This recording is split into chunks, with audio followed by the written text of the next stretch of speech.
ശ്രീ ഫസൽ ഗഫൂർ, താങ്കൾ അത് വിശദീകരിക്കുകയായിരുന്നു. MES അധ്യക്ഷൻ എന്ന നിലയ്ക്ക് ഇതിനെ ഒരു പിന്നോക്ക സമുദായത്തിൻ്റെ സംഘടന, എഡ്യൂക്കേഷൻ സൊസൈറ്റി എന്ന നിലയ്ക്ക് അതിനെ വിശദീകരിക്കാമെന്നാണ് താങ്കൾ പറഞ്ഞത്. സാങ്കേതിക തടസ്സം മൂലമാണ് താങ്കളുമായിട്ടുള്ള ബന്ധത്തിൽ തടസ്സം സംഭവിച്ചത്. തുടരാം.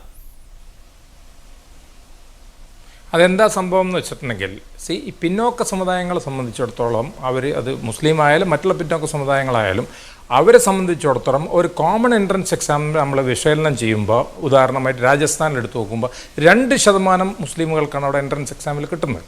അതേമാതിരി തന്നെ സെൻട്രൽ ഗവൺമെൻറ് സർവീസ് എടുത്ത് നോക്കുകയാണെങ്കിൽ എല്ലാ പിന്നോക്ക സമുദായക്കും കൂടി 6-8% കിട്ടുന്നുള്ളൂ. അപ്പോൾ ഒരു മെറിറ്റോക്രസി എന്ന് പറയുമ്പോൾ, മെറിറ്റ് എന്ന് പറയുമ്പോൾ ഞാനൊരു വാക്ക് ഉപയോഗിക്കാതെ സവർണൻ്റെ മെറിറ്റ് എന്ന് പറയും. അപ്പോൾ മെറിറ്റ് എന്ത് മെറിറ്റാണ് നിങ്ങൾ പറയുന്നത്? നീറ്റ് എന്നൊരു പരീക്ഷ വെച്ചിട്ട് എൻ്റെ അടുത്ത് കടലാസോടെ ഇരിക്കുന്നുണ്ട്. ബോംബെയിലെയും മദ്രാസിലെയും കോച്ചിങ് സെൻറ്ററുകൾ ഇപ്പോൾ 1 ലക്ഷം രൂപയാണ് ഒരു കൊല്ലത്തേക്ക് വാങ്ങുന്നത് ഇതിനുള്ള കോച്ചിങ്ങിനായിട്ട്. ഇത് ഒരു ട്രൈബലായിട്ടുള്ളൊരു വിദ്യാർത്ഥി ജാർഖണ്ഡിൽ നിന്നുള്ള, അല്ലെങ്കിൽ ആസാമിൻ്റെ പിന്നോക്കര, വെസ്റ്റ് ബംഗാളിലെ 24 പർഗാനസിലുള്ള ഒരു മുസ്ലിം പയ്യൻ പിന്നോക്കക്കാരൻ, ഇവർക്ക് ഈ ടെസ്റ്റ് എഴുതാൻ പറ്റുമോ? അപ്പോൾ ഈ ടെസ്റ്റ് വിവേചനപരമായിരിക്കും. അതേസമയം ഇതേ ടെസ്റ്റ് തന്നെ ആസാം ഗവൺമെൻറ് നടത്തുകയാണെങ്കിൽ അവിടെ ആസാമിലെ കുട്ടികളുടെ അവരുടെ സിലബസിനനുസരിച്ച്, അവരുടെ ഭാഷക്കനുസരിച്ച്, അവരുടെ സംസ്കാരത്തിനനുസരിച്ചിട്ടുള്ള ചോദ്യങ്ങളോ അതുമാതിരി മെറിറ്റ് നിശ്ചയിക്കപ്പെടുക. ഇതങ്ങനെയല്ല. ഇതിപ്പോൾ IAS IPS ഒരു എലൈറ്റ് ക്രൗഡിനെ ക്രിയേറ്റ് ചെയ്യാനുള്ള പരിപാടി. അതാണ് ഞാൻ ഈ പറഞ്ഞു വരുന്നത്. ഉടനെ തന്നെ പറയും സ്വയാശ്രക്കാർ. ഞങ്ങൾ സ്വയാശ്രക്കാരൊന്നുമല്ല, ഞങ്ങൾക്ക് ഇവിടെ ഇഷ്ടം പോലെ കോളേജുകൾ എയ്ഡഡ് മേഖലയിലൊക്കെ ഉള്ളതാണ്. അപ്പോൾ ഇന്ത്യയിൽ അതിന് ഏറ്റവും വലിയ വിദ്യാഭ്യാസ പ്രസ്ഥാനങ്ങളിലൊന്നാണ് MES എന്ന് പറഞ്ഞത്. പ്രത്യേകിച്ച് മുസ്ലിം സമുദായത്തിൻ്റെ ഏറ്റവും വലുത്. ഞങ്ങൾ നല്ലോണം പഠിച്ചിട്ടാണ് പറയുന്നത്. അതേമാതിരി നേരത്തെ ശ്രീ ജോർജ് പോൾ പറഞ്ഞത് ശരിയല്ല. അവിടെ ക്രിസ്ത്യൻ മാനേജ്മെൻറ്റിൽ സംവരണം ഇല്ല. അവരുടെ ഒരൊറ്റ സ്ഥാപനത്തിലും സംവരണമില്ല. അതേസമയം സ്വയാശ്രയ കരാറിൽ ഏർപ്പെട്ടിട്ടുള്ള ഹൈന്ദവ മുസ്ലിം സംഘടനകളെല്ലാം സവർണം ഈ സംവരണമുണ്ട്.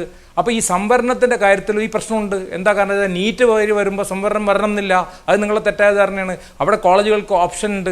അപ്പോൾ ഈ നീറ്റ് എന്ന് പറയുന്നത് panacea for all the hills എന്ന് പറയുന്നത് തെറ്റാണ്. അതൊരു തെറ്റായ ധാരണയാണ്. ഇത് ഞാൻ പറയുന്നത് അതിൻ്റെ ഒരു വാക്ക് ഞാൻ കൊടുക്കുന്നുണ്ട്. It is called the dictatorship of the meritocracy. Merit ഉള്ളവൻ എന്നുള്ളൊരു വാക്ക് ക്രിയേറ്റ് ചെയ്യണം. 4-5 തവണ കോച്ചിങ് ക്യാമ്പുകളിൽ പോയി പണക്കാരൻ പോയി പഠിച്ചിട്ട് ഇവർ ഡൽഹിയിലും ബോംബെയിലുമുള്ള ഫാക്ടറികളിൽ നിന്ന് വന്ന് ഇവർ ഈ സീറ്റുകളെല്ലാം അടിച്ചിട്ടിട്ട് തമിഴ്നാട് ഗവൺമെൻറ് പറഞ്ഞ മാതിരി അവിടുത്തെ ഗ്രാമത്തിൽ പെട്ടിട്ടുള്ള ഇളവരശൻ്റെ മാതിരിയുള്ള ദളിത് വിദ്യാർത്ഥികൾക്ക് ഒരു ചാൻസും ഇല്ലാതാക്കുന്ന ഒരു സാഹചര്യമാണ് അവിടെ ഉണ്ടായിട്ടുള്ളത്. അതുകൊണ്ടാണ് ഞങ്ങൾ അത് എതിർക്കുന്നത്. വ്യക്തതയ്ക്ക് വേണ്ടി ഒരു കാര്യം ചോദിക്കട്ടെ.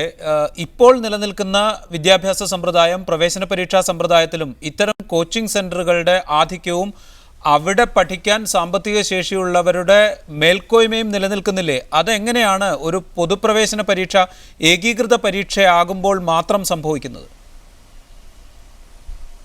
അല്ല, ഇപ്പോഴും ഉണ്ട്. ഞങ്ങളില്ല എന്ന് പറയുന്നില്ല. ഇപ്പോഴും കേരളത്തിലൊക്കെ 3-4-60% മാർക്ക് കിട്ടിയ കുട്ടി 4 തവണ പോയി ഇരുന്ന് പഠിച്ച് പണക്കാരൻ അവിടെ പോയി കുളിച്ച് താമസിച്ച് തൃശ്ശൂർ PC തോമസിൻ്റെ അടുത്ത് വരുന്നു. ഞങ്ങൾക്കറിയാലോ ഇവരുടെ മെറിറ്റൊക്കെ. ഈ മെറിറ്റിൻ്റെ ഡയലോഗൊന്നും ആരും അടിക്കാതിരിക്കുന്നതല്ലേ. പക്ഷെ അതിൻ്റെ അർത്ഥം സ്വയാശ്രക്കാർക്ക് മെറിറ്റ് ഉണ്ടെന്നില്ല. സ്വയാശ്രക്കാർക്ക് തീരെ മെറിറ്റില്ല. ഇവരുടെ മെറിറ്റ് ആൾസോ ഒരു സസ്പെക്റ്റഡ് മെറിറ്റാണ്. പക്ഷെ ഞങ്ങൾ പറഞ്ഞുകൊണ്ട് വരുന്ന സംവരണം, ആ കാര്യത്തിൽ ഇതിനൊരു ഉത്തരവില്ല. അതേമാതിരി തന്നെ ഓൾ ഇന്ത്യ ഇൻസ്റ്റിറ്റ്യൂട്ടും പോസ്റ്റ് ഗ്രാജുവേറ്റ് ഇൻസ്റ്റിറ്റ്യൂട്ട് ഓഫ് മെഡിസിനും ചാന്ദിഗറും വെല്ലൂരൊന്നും ഇതിലില്ല. അപ്പോൾ പിന്നെ എങ്ങനെ ഇവർ പറഞ്ഞുകൊണ്ടിരുന്നത്? എന്താ പറയുക, 5-6 സ്ഥലത്ത് പോയിട്ട് ഇത് എഴുതണം എന്നാ. ആകെ 8 സ്ഥലത്ത് ഒരു കുട്ടിക്ക് എഴുതാൻ പറ്റുള്ളൂ. സ്റ്റേറ്റ് ഗവൺമെൻറ്റിൽ, ജിപ്മറിൽ, PGIയിൽ, ഓൾ ഇന്ത്യ ഇൻസ്റ്റിറ്റ്യൂട്ട്. അത് ഓൾറെഡി ഓൾ ഇന്ത്യ ഇൻസ്റ്റിറ്റ്യൂട്ട് ഒന്നും ആരും ഇതിലില്ല. ശ്രീ പി ബിജു, ഫസൽ ഗഫൂർ പറയുന്നതും സാമൂഹ്യ നീതിയെക്കുറിച്ച് തന്നെയാണ്. ഏകീകൃത പൊതുപരീക്ഷ അതിന് ഘടകവിരുദ്ധമായ രീതിയിൽ വർത്തിക്കുന്നു എന്നാണ് ഫസൽ ഗഫൂറിന്റെ വാദം. പിന്നോക്കക്കാർക്ക് അവിടെയും രക്ഷയില്ല എന്ന അവസ്ഥ വരുന്നു. അതുകൊണ്ട് ഏകീകൃത പരീക്ഷയെ എതിർക്കുന്നു. ആ നിലപാടിനോട് എവിടെയാണ് വിയോജിക്കാൻ കഴിയുക ബിജു? അല്ല, ഏകീകൃത പരീക്ഷ നടത്താനുണ്ടായ സാഹചര്യം ഈ പ്രൊഫഷണൽ വിദ്യാഭ്യാസ മേഖലയുമായി ബന്ധപ്പെട്ട കച്ചവടവും അതുമായി ബന്ധപ്പെട്ട കാര്യങ്ങളുമാണ്. മെഡിക്കൽ വിദ്യാഭ്യാസ മേഖല മെറിറ്റ് അടിസ്ഥാനത്തിൽ പ്രവർത്തിക്കണം. അവിടെ കടന്നു വരുന്ന വിദ്യാർത്ഥികൾ മെറിറ്റുള്ളവരായിരിക്കണം. അവിടെ സാമൂഹ്യ നീതിയും അവസര സമത്വവും സംരക്ഷിക്കപ്പെടണം. ആ രീതിയിൽ വേണം ഈ പ്രശ്നത്തെ കാണാൻ. ഫസൽ ഗഫൂർ സാർ അത് മറ്റൊരു രൂപത്തിലേക്ക് അതിനെ മാറ്റിയെടുക്കുകയാണ്. ഏകീകൃത എൻട്രൻസ് പരീക്ഷ നടത്തി കൊണ്ട് ഈ പറയുന്ന സാമൂഹ്യ നീതിയൊന്നും അട്ടിമറിക്കപ്പെടില്ല. ഓരോ സംസ്ഥാനത്തിൻ്റെയും സാഹചര്യത്തിനനുസരിച്ച് അതിനകത്ത് വെയിറ്റേജ് കൊടുത്തുകൊണ്ട്, അല്ലെങ്കിൽ അതിനകത്ത് സംവരണ മാനദണ്ഡങ്ങൾ പാലിച്ചുകൊണ്ട് ആ പ്രശ്നങ്ങൾക്ക് പരിഹാരം കാണാൻ വേണ്ടി കഴിയണം. ഇവിടെ സംസ്ഥാന അടിസ്ഥാനത്തിൽ പൊതുപ്രവേശന പരീക്ഷ നടത്തുന്നതിനല്ല എതിർക്കുന്നത്. ഇവിടെ സ്വകാര്യ മാനേജ്മെൻറ്റുകൾ പ്രവേശന പരീക്ഷ നടത്തുന്നു. ആ സ്വകാര്യ മാനേജ്മെൻറ്റുകൾ നടത്തുന്ന പ്രവേശന പരീക്ഷയുമായി ബന്ധപ്പെട്ട് വ്യാപകമായിട്ടുള്ള ആക്ഷേപം വരുന്നു. സാധാരണക്കാരന് കടന്നു ചെല്ലാൻ കഴിയുന്നില്ല. ഗവൺമെൻറ് മേഖലയിൽ പ്രൊഫഷണൽ വിദ്യാഭ്യാസ സ്ഥാപനങ്ങൾ കൂടുതൽ വരുന്നില്ല. 5 പൈസയും ഗവൺമെൻറ് ചിലവാക്കില്ല എന്ന് പറയുമ്പോൾ തന്നെ സ്വകാര്യ മേഖലയിലാണ് പ്രൊഫഷണൽ വിദ്യാഭ്യാസ സ്ഥാപനങ്ങൾ വ്യാപകമായി കൊണ്ടിരിക്കുന്നത്. അവിടെ മെറിറ്റിൻ്റെ അടിസ്ഥാനത്തിൽ വിദ്യാർത്ഥികൾക്ക് പ്രവേശനം നടത്താൻ കഴിയുന്ന ഒരു സാഹചര്യം ഉണ്ടാവണം. ആ സാഹചര്യം സൃഷ്ടിക്കുന്നതിന് എതിരാണ് ഇപ്പോൾ വന്നിട്ടുള്ള കോടതി വിധി. ഇവിടെ നടന്നുകൊണ്ടിരിക്കുന്ന ഈ സ്വകാര്യ മാനേജ്മെൻറ്റുകൾ നടത്തിക്കൊണ്ടിരിക്കുന്ന ഈ പരീക്ഷകൾ സുതാര്യമല്ല. അതിൻ്റെ ഭാഗമായിട്ടാണ് മെഡിക്കൽ കൗൺസിൽ തന്നെ പല രൂപത്തിൽ അത് കണ്ടെത്തിയിട്ടുണ്ട്. CBI അന്വേഷണം വരെ നേരിട്ടിട്ടുണ്ട്. അത്തരമൊരു സാഹചര്യം ഇന്ത്യയിൽ ഉണ്ടായപ്പോഴാണ് രാജ്യത്താകമാനം ഒരു ഏകീകൃത എൻട്രൻസ് പരീക്ഷ നടത്തിക്കൊണ്ട് ഈ പ്രൊഫഷണൽ വിദ്യാഭ്യാസ മേഖലയിലെ പ്രവേശനം സുതാര്യമാക്കുന്നതിന് വേണ്ടിയിട്ടൊരു നിലപാട് ബിജു, സുതാര്യത ഉറപ്പാക്കാൻ അതിൻ്റെതായ ഏജൻസികൾ മതി. നമുക്ക് മുഹമ്മദ് കമ്മിറ്റി ഉണ്ടായിരുന്നു. അതുപോലെ ഉള്ള മോണിറ്ററിംഗ് കമ്മിറ്റികൾക്ക് അത് സാധ്യമാക്കാൻ കഴിയില്ലേ എന്നതാണ് മറ്റൊരു ചോദ്യം. അത് എത്രമാത്രം ഫലപ്രദമാണ്? അല്ല, മോണിറ്ററിംഗ് കമ്മിറ്റി എടുക്കുന്ന എല്ലാ നിലപാടുകളെയും ഇവർ കോടതിയിൽ ചലഞ്ച് ചെയ്തുകൊണ്ട് പോവുകയല്ലേ. ഇപ്പോൾ തന്നെ മോണിറ്ററിംഗ് കമ്മിറ്റി എടുത്തൊരു നിലപാടിനെതിരെ സുപ്രീം കോടതി വരെ പോയില്ലേ. ഇവിടെ നടക്കുന്നത് ഈ സ്വാശ്രയ മാനേജ്മെൻറ്റുകൾ നടത്തുന്ന പരീക്ഷ സുതാര്യമല്ലെന്ന് ഈ നാട്ടിലെ എല്ലാ വിഭാഗം വരുന്ന ജനങ്ങൾക്കും അറിയാം. ഈ ഫസൽ ഗഫൂർ സാറൊക്കെ ഇപ്പോൾ പറയുന്ന സംവരണ മാനദണ്ഡം മറ്റൊന്നൊക്കെ പറയുന്നതിലൊന്നും അർത്ഥമില്ല. ഈ സംവരണ മാനദണ്ഡങ്ങൾ പാലിക്കേണ്ടെന്ന് ആരും പറയുന്നില്ല. സംവരണ മാനദണ്ഡങ്ങൾ പാലിക്കണം, ഓരോ സംസ്ഥാനത്തിൻ്റെയും പ്രത്യേക സാഹചര്യത്തിനനുസരിച്ച് വെയിറ്റേജ് നൽകണം, അതൊക്കെ നടത്താൻ വേണ്ടി കഴിയും.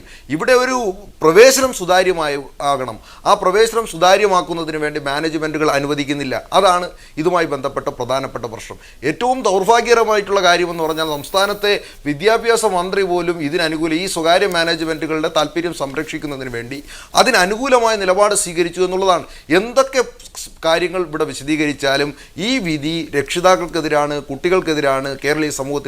പി ബിജു, ശ്രീ ഫസൽ ഗഫൂർ, ഇവിടെ ഉന്നയിക്കപ്പെടുന്ന ഈ പ്രശ്നത്തിന്റെ മറ്റൊരു മുഖമാണ് പി ബിജു പറയുന്നത്. എന്തുകൊണ്ട് ഒരു പൊതുപ്രവേശന പരീക്ഷ എന്ന ആശയത്തിലേക്ക് മെഡിക്കൽ കൗൺസിൽ ഓഫ് ഇന്ത്യ എത്തി?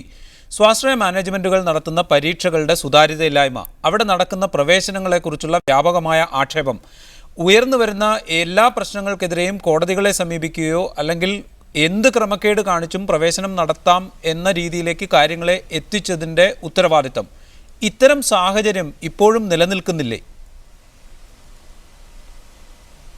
ഇതിലൊരു വൈരുദ്ധ്യമുണ്ട്. ഒരു ഭാഗത്ത് കോടതി പറഞ്ഞ ന്യൂനപക്ഷങ്ങൾക്ക് 100 സീറ്റ് എടുക്കാം, അവർക്ക് സ്വന്തം ടെസ്റ്റ് നടത്താം, സുതാര്യമായിട്ടായിരിക്കണം എന്നൊക്കെ പറഞ്ഞു. പക്ഷെ ഒരു ചോദ്യം ഇവിടെ വരുന്നുണ്ട്. ഈ സ്ഥാപനങ്ങൾ നടത്തുന്നത് ന്യൂനപക്ഷങ്ങളാണോ? അല്ല, ന്യൂനപക്ഷങ്ങളുടെ വ്യക്തികളാണ്. ആ വ്യക്തികൾക്ക് എന്ത് ന്യൂനപക്ഷ താല്പര്യമുള്ളത്? അപ്പോൾ ബിജു പറഞ്ഞതിനോട് ഞാൻ പാർഷ്യലായിട്ട് യോജിക്കുന്നുണ്ട്.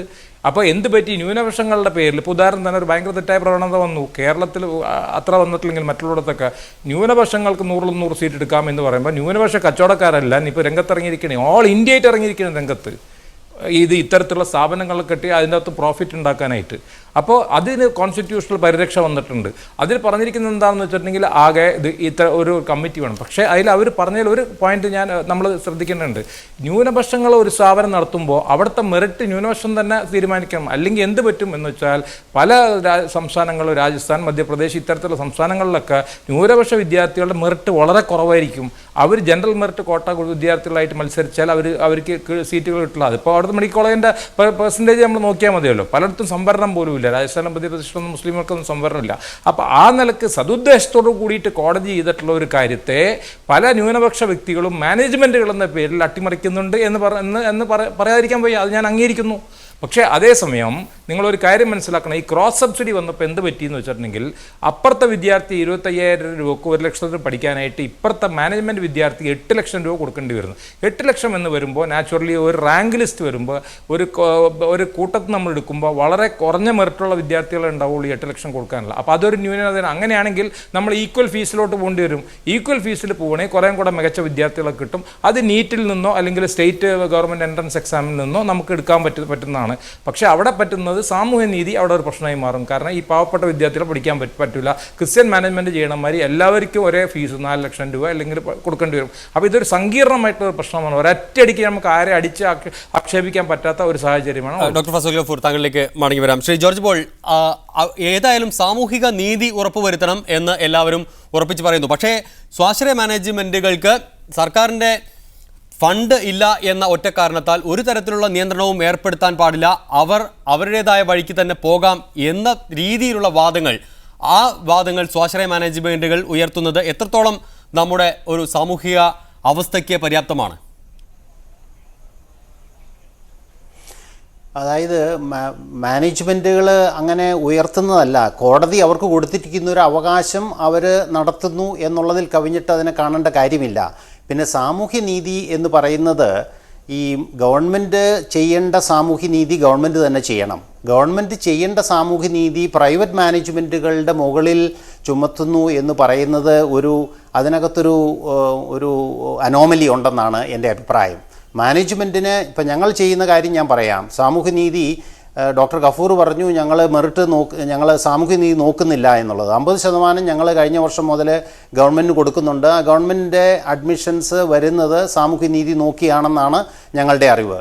കൂടാതെ ഏതാണ്ട് 10% പാവപ്പെട്ട വിദ്യാർത്ഥികൾക്ക് ഈ മെറിറ്റ് ഉണ്ട് എന്നുള്ളത് കൊണ്ട് അവരെ ഫീസ് കുറച്ച് പഠിപ്പിക്കാനായിട്ട് ആരെയും ഗവൺമെൻറ്റോ ചെയ്യാൻ പാടില്ല, പ്രൈവറ്റ് മാനേജ്മെൻറ്റ് നിർബന്ധിക്കാനും നിവൃത്തിയില്ല എന്നുള്ള ഒരു വ്യക്തിപരമായ അഭിപ്രായമാണ് എനിക്കുള്ളത്.